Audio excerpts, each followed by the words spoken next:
बहुत रात हो गई थी। नील बाइक से अपने घर जाने के लिए निकला। कुछ दिनों पहले ही उसे यह नई नौकरी लगी थी।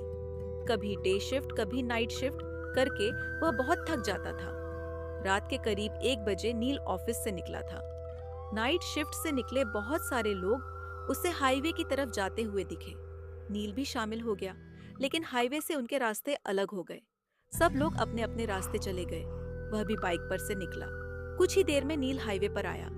रात बहुत हो गई थी, इसलिए ट्रैफिक भी बहुत कम था। उसे अपने स्पीड पर बिल्कुल कंट्रोल नहीं था।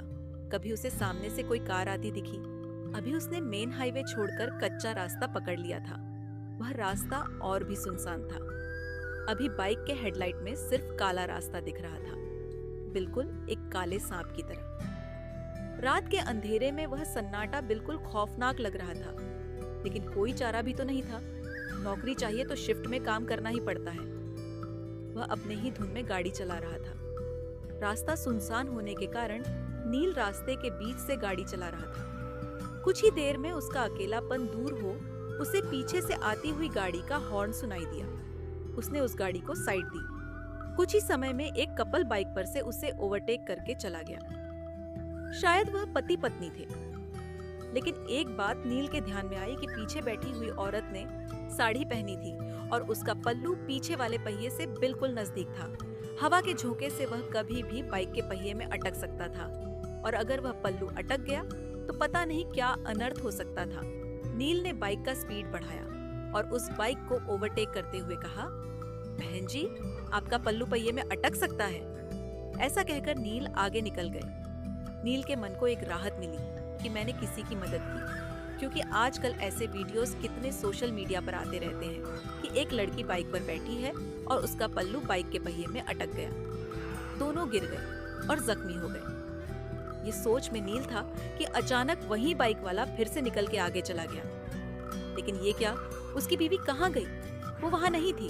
कहाँ गई होगी?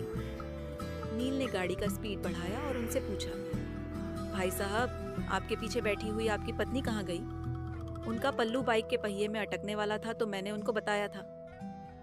उस बाइक वाले ने अपनी बाइक साइड में लगाई। वैसे नील ने भी अपनी बाइक उसके साइड में लगाई।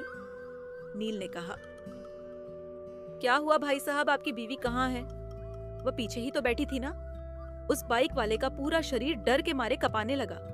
उसने कुछ नहीं कहा, सिर्फ अपनी डर भरी आंखों से पीछे मुड़कर देखा तो वह रास्ता और भी डरावना लग रहा था। नील ने उससे कहा, क्या हुआ?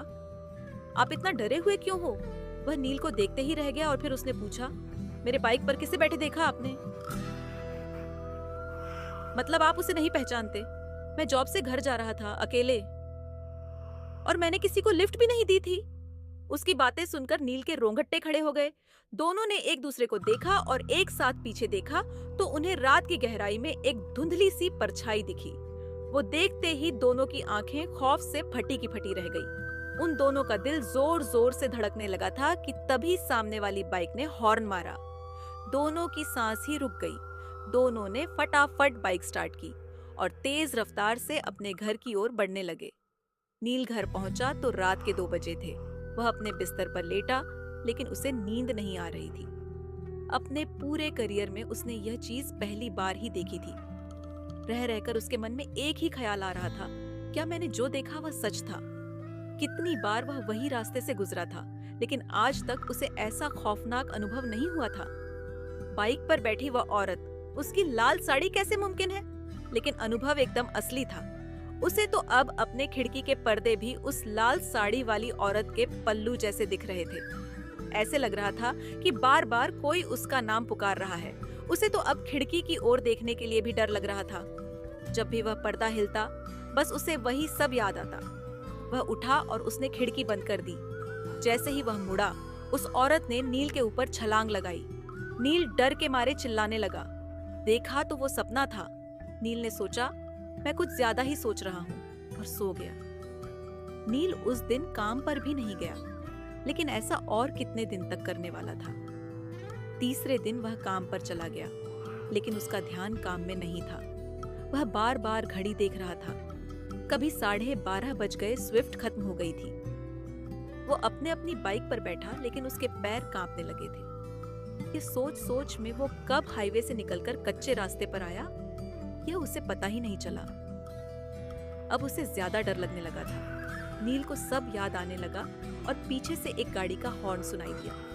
नील के रोंगटे खड़े हुए। क्या वह औरत फिर से उस आदमी के पीछे बैठी हुई होगी? क्या मुझे फिर से दिखेगी? उसका शरीर पूरा पसीना पसीना हो गया था। दूसरी बाइक आगे जाने की कोशिश करने लगी। नील ने सोचा, मैं उसके पीछे देखूंगा ही नहीं, लेकिन आखिर उसने पीछे देख लिया तो उसके पीछे कोई नहीं था। नील एक राहत भरी सांस ली। उसकी जान में जान आ गई है। उसके कलेजा का डर अब खत्म हो गया था। नील ने बाइक वाले की ओर देखा है और थोड़ा स्माइल किया तो उस बाइक वाले ने अपने हेलमेट की कांच ऊपर किया और बोला, बहन जी से कहिए, उनका पल्लू पहिए में अटक सकता है।